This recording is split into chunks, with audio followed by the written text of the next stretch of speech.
Hi there, Neil from Sowa Soma, and today we are talking about post-ceremony, post-retreat, post-plant medicine dieta, and indeed any kind of work where you have been making lots of energetic changes. So this can include breath work, vipassanas, yoga retreats, anything that's going to make you energetically sensitive or involve big changes in your energy. The focus for the first week or two is not going to be on what a great person I am, how can I bring all these lessons home. The focus really needs to be on well-being and taking care of yourself, and that means lots of space, lots of rest, and protecting your energy. This is because what you essentially are is like a new piece of artwork that is still wet and has wet paint and needs time to dry. So you need to give yourself space and protection from energies that are perhaps misaligned and that might smudge that artwork whilst it has the time to dry and sink in and set in. So what do we mean by space and protection?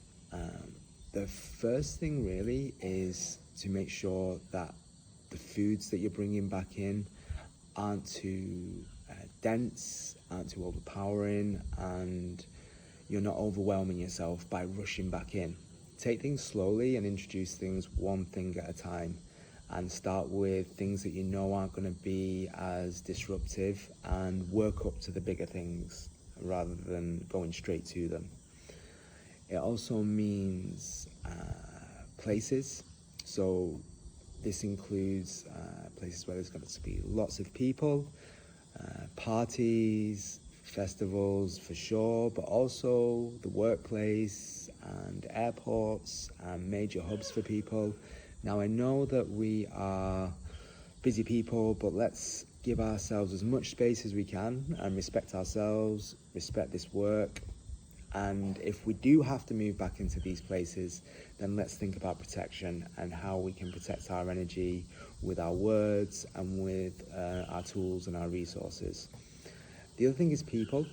When we come out of ceremony, the temptation can be to tell everybody about what went on and what happened, but be really discerning in who you speak to. Make sure that the people you are speaking to will understand what you've been through, first of all, because if they don't, then their words can be quite harmful to you and hurtful. But also, if people are asking and you don't want to share, a great holding statement is, I'm still processing right now.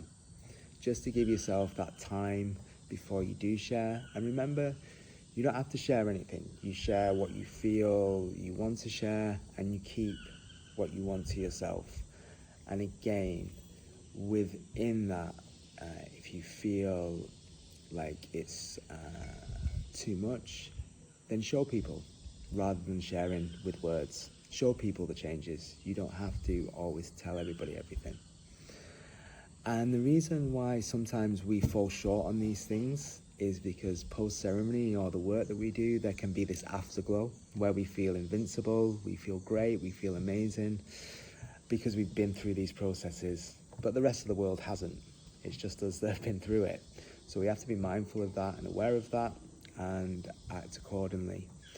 We can also feel post this work very sensitive.